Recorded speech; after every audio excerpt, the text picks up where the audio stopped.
Buenos días, buenas tardes, por supuesto en general.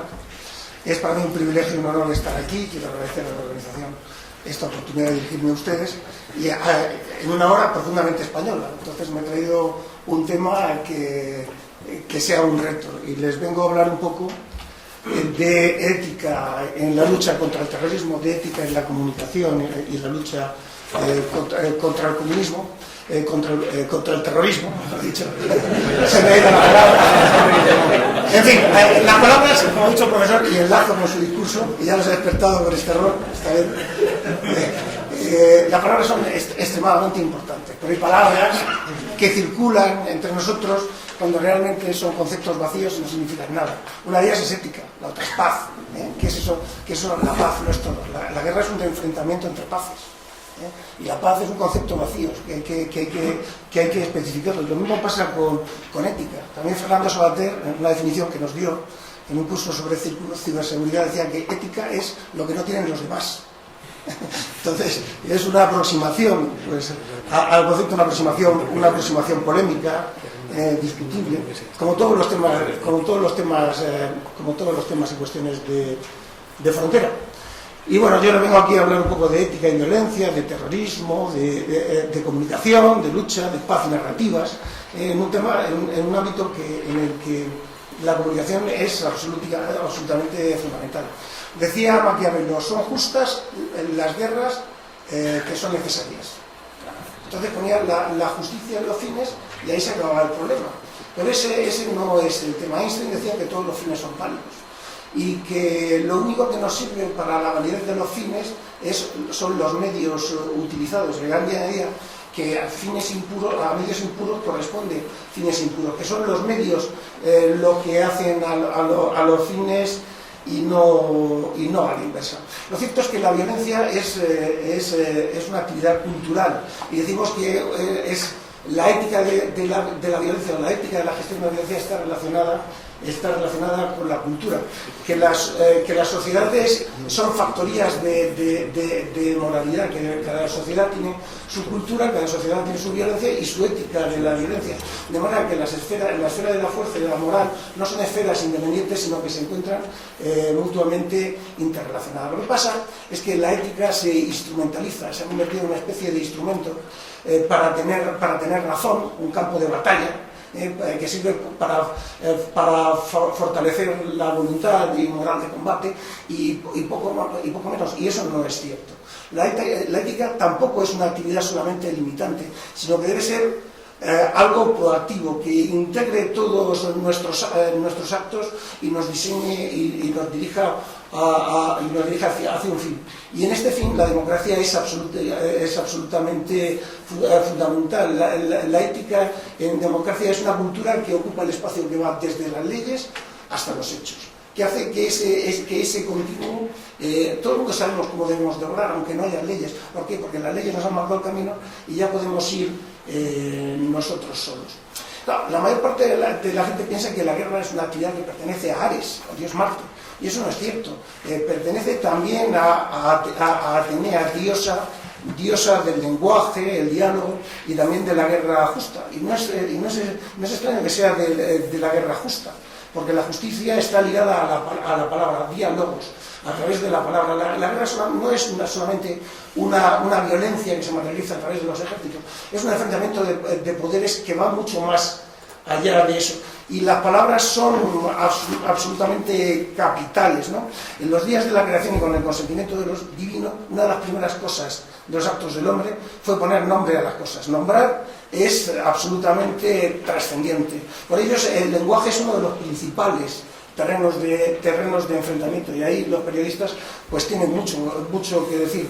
Ponerle nombre a las cosas, como dice un proverbio medio oriental, es comenzar a apropiarse de ellas. Los nombres no son neutrales, escogerlos adecuadamente permite partir desde una posición de ventaja. Por eso el lenguaje es uno de los terrenos principales de enfrentamiento. Ponerle nombre a las cosas es fijar el marco y las reglas en las que ha de desarrollarse el conflicto, imponer el lenguaje, enseñar las palabras que han de utilizarse, por eso es capital. La legitimidad la otorgan las palabras, su aceptación, su normalización.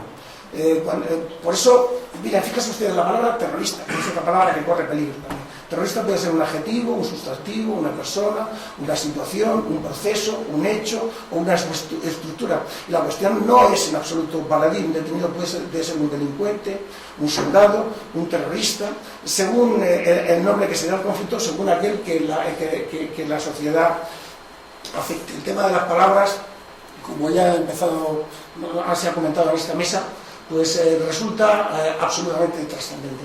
¿Es el terrorismo una forma de guerra? Desde luego es una estrategia de guerra. El terrorismo es la utilización de la violencia en beneficio de un concreto proyecto político. Es, como diría Mao, política con un cierto derramamiento de sangre. Es violencia simbólica, en la que lo importante no es lo que se destruye, sino lo que desacredita. Es la violencia utilizada para hacer pedagogía, una pedagogía que impacta, ¿no? Y que luego se repite, marcando los hitos y construyendo un elemento clave que será la narración. Y el terrorismo tiene ventaja sobre la democracia, porque es un discurso sencillo, hecho con técnicas de propaganda. Entonces, en ese terreno nos gana. ¿Y qué es lo que pretende? La legitimidad. ¿Por qué? Porque es violencia, el uso de la fuerza sin legitimidad, y es autoridad el uso de la fuerza con legitimidad. Y la legitimidad la van a dar los medios, las palabras. Los medios son multiplicadores. 50 muertos en una oscura selva no sirven de nada. Un muerto en una ciudad bien fotografiado y repetido hasta la extenuación en internet, el impacto mediático es muy superior. Fíjense ustedes en la famosa, no es terrorismo, pero se puede utilizar. ¿Cuántas ametralladoras más hay que montarle al tanque para que derrote al niño? Pero si es que la batalla, en el momento que se toma la fotografía, ha cambiado y se ha convertido en un enfrentamiento mediático. Es una operación primero ante las Fuerzas Armadas, después ante la sociedad y a continuación ante el mundo en su conjunto, porque el secreto del poder es que es potencia, no es acto. El poder se caracteriza por poder construir la verdad. El poder es ante todo imagen. El arte de selección de la realidad. ¿Alguien se ha preguntado hacia dónde apuntaba el cañón? Es que no se lo han presentado, es que ese no es el debate. A lo mejor había una RPG ahí, pero está fuera del marco, porque el fotógrafo escoge lo particular y lo presenta como si fuera general. Y la sociedad del siglo XXI no piensa, se informa. ¿Cuánto tiempo le dedican ustedes al conflicto de Kosovo? 1 minuto. Entonces, a la sociedad del siglo XXI se presenta una fotografía que tiene la pregunta, la respuesta, todos los interrogantes, y se le ahorra tiempo. Si está claro, con esa foto ya lo he entendido yo perfectamente. Y es cierto, es la verdad, o una parte de la verdad, y no es un instrumento puramente racional. Es fundamentalmente emocional, es un discurso completo. La diferencia entre esa fotografía y el cuadro de Goya es uno y otro son recíprocos. El cañón, el gris, son recíprocos, son la imagen recíproca. Es que una está hecha para influir políticamente y la otra para escribir definitivamente la historia. Y alguien es el que elige las fotografías. Y esas fotografías no andan sueltas. Si ustedes ponen la guerra israelo-palestina, pues le van a aparecer un montón de tanques, niños tirándole piedras, un montón de tanques. No es una casualidad. Fíjense lo que decía Ben Laden. El 90% es comunicación. Así es. Así es. Y el ejército rojo japonés decía, las acciones violentas causan conmoción. Nosotros queremos conmocionar a la gente porque esa es nuestra manera de comunicarnos con ella. Para eso pues utilizan un espacio de máxima audiencia, un símbolo, las torres, señales de orgullo, desmochar una torre, decapitar, que es un mensaje a enviar, y una dramatización exacerbada para comunicar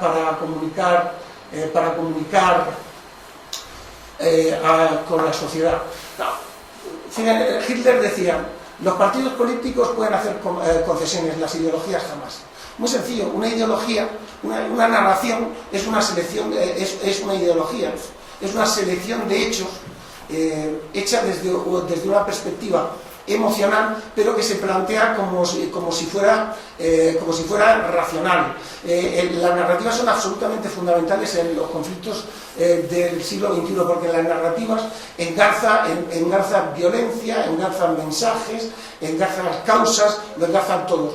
Y continúa, y es la columna vertebral de la violencia. Las narrativas no describen la realidad, sino que la crean y generan un espacio ético que hace posible la violencia. Claro, las narrativas se caracterizan por el dominio del silencio, por su selección de hechos, porque ponen las luces, los focos sobre unas cosas y las sombras sobre otras. Y entonces te presentan su respuesta como si fuera natural. Tú lo que tienes que hacer es escarbar, tratar de poner sobre el tablero lo que ellos no dicen. El problema es que son muy difíciles de penetrar porque son refractarias. Si tú les pones en la 1 lo que tú quieres decir, ellos sencillamente no escuchan la 1. Tienes que ir a sus medios, aparecer en sus medios. Pero es absolutamente fundamental, es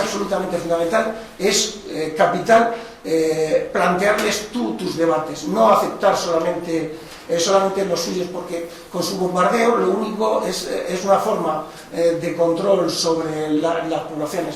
Decía Clausewitz que una batalla es sondear las fuerzas morales y físicas por medio de estas últimas. Pues un atentado es sondear las fuerzas morales y físicas por medio de estas últimas. Se sondea porque es un hecho sobrepolitizado, el atentado busca provocar una sobrereacción de la otra parte.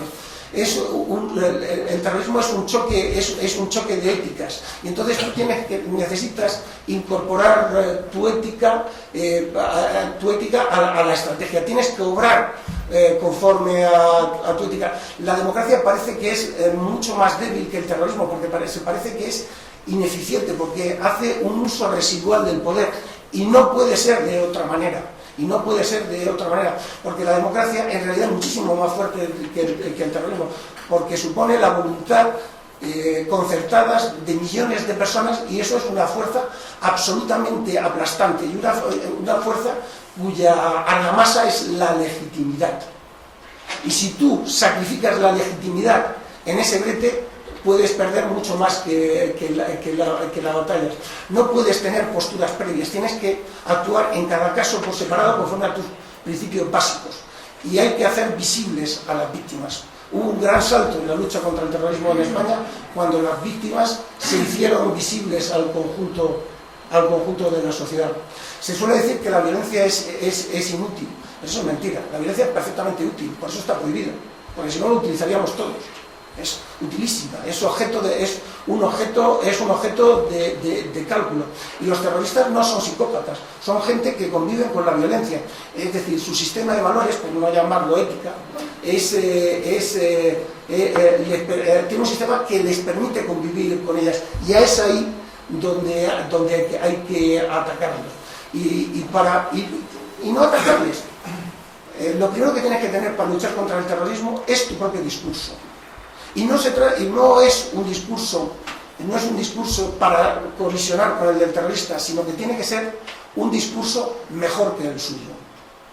Un discurso que los supere y los desborde, que absorba toda su frustración, y en el que encajen la acción política, la estrategia mediática y la táctica. No hay estrategias reactivas, eso no existe. Hay que escapar de la lógica de acción y reacción, que es lo que ellos tratan de imponer, y evitar lo que Clausewitz llamaba el isomorfismo de las estrategias militares. La tendencia de los terroristas a tratar de ser militares, y la tendencia que pueden ser de las fuerzas y cuerpos de seguridad a actuar con los terroristas como terroristas. Hay que evitar la tendencia a la expansión de los límites de las partes, porque al final lo único que quedan después de este tipo de conflictos es la verdad, los muertos y los heridos, y eso ya no se puede superar, y eso ya no tiene arreglo. Claro, y además que las Fuerzas Armadas, que los cuerpos y fuerzas de seguridad no saben utilizar una metodología impropia, no va con ellos. El centro de gravedad de la acción terrorista, el centro de gravedad del terrorismo no es el terrorista es el medio para el terrorismo. El centro de gravedad del terrorismo es su narrativa. Está bien acabar con los terroristas, pero hay que ir más allá, hay que acabar con la narrativa que soporta el terrorismo, con su discurso de legitimación. Por eso ha fracasado en todos los casos la guerra sucia, porque la guerra sucia no es resolutiva, es decir, no va a la raíz del problema, que es la narrativa, sino a las hojas. Y tiene un coste, y es que iguala a las partes y hace que quien tiene la legitimidad la pierda. Bien. Y supone la subordinación de la política a la táctica, es decir, pervierte la célebre ecuación de Clausewitz. El problema de las nuevas guerras no es ganar la guerra. La guerra con el terrorista está ganada. El problema es ganar la paz. Y hay que distinguir el objetivo de toda guerra. La guerra entra en la contradicción. Su contradicción es que es la paz. Su objetivo es la paz. Ese es el objetivo de toda guerra. No la victoria ni la justicia, pero una auténtica paz está construida desde la justicia. Y bueno, hay que evitar la confrontación, hay que tener un discurso propio y mantenerlo, creer en lo que estás haciendo, creer en tu democracia, creer en tu país y ponerlo en valor en tus actos. Hay que fortalecer la sociedad civil y reforzar y adaptar el Estado. Muchas veces el problema no es la fuerza del terrorista, sino la debilidad del Estado. Y quiero acabar con una frase de Tucídides absolutamente válida. Hoy en día la fuerza de una ciudad no está en sus naves ni en sus murallas, sino en el espíritu de sus ciudadanos. Esparta no tenía murallas porque tenía a sus ciudadanos. Muchas gracias.